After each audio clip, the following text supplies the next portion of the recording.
Hello hi అండి. నేను ఇవాళ నిమ్మకాయ పులిహోర చేస్తున్నాను అనమాట. పులిహోరకి కావాల్సింది రైస్ వండుకొని చల్లారనిచ్చాను.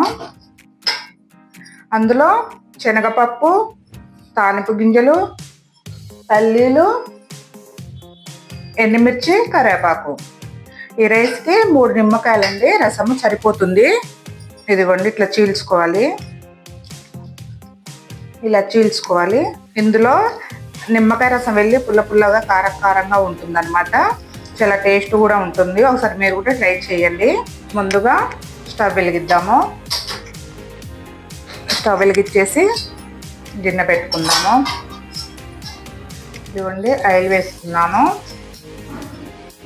ఇందులో పల్లీలు వేసుకుందాము.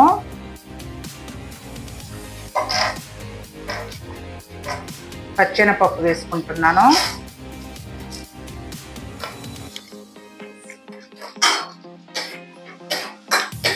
ముందు తాలింపు గింజలు వేసుకుంటే మాడిపోతాయి, బాగా మాడకుండా చూసుకోవాలి.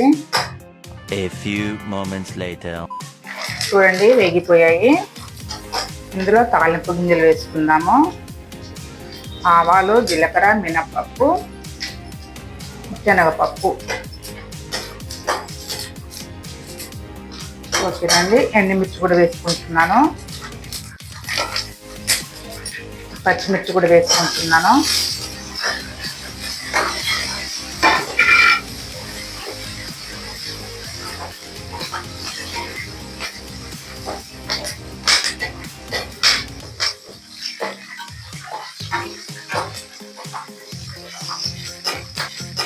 ఓకేనండి. కరివేపాకు కూడా వేసుకుంటున్నాను.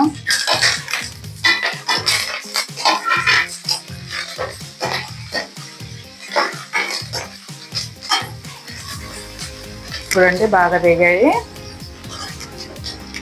ఇందులో పసుపు వేసుకుందాము. పసుపు వేసుకొని కలుపుకుందాము.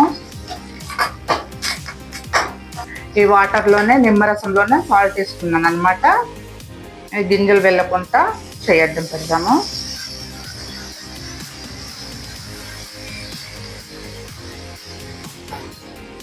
సూపర్ ఉంటుందండి. ఒకసారి మీరు కూడా ట్రై చేయండి. అన్నం ఇందులో వేసుకుందాము.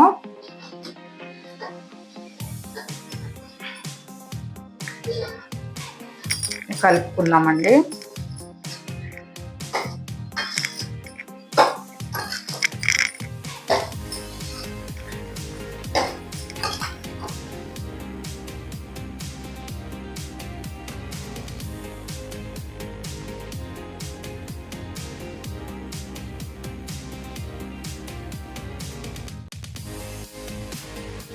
ఇందులో జీడిపప్పు కూడా వేసుకోవచ్చు, కానీ నాకు ఇష్టం ఉండదండి జీడిపప్పు, అందుకనే వేయలేదు.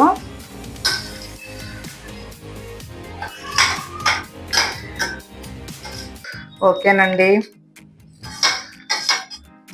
మహిళలు కొంచెము ఇబ్బంది పడతా ఉంటారు. ఇబ్బంది ఏం లేదండి, సూపర్గా ఉంటుంది పులిహోర. Super taste. ఒకసారి కూడా మీరు ట్రై చేయండి.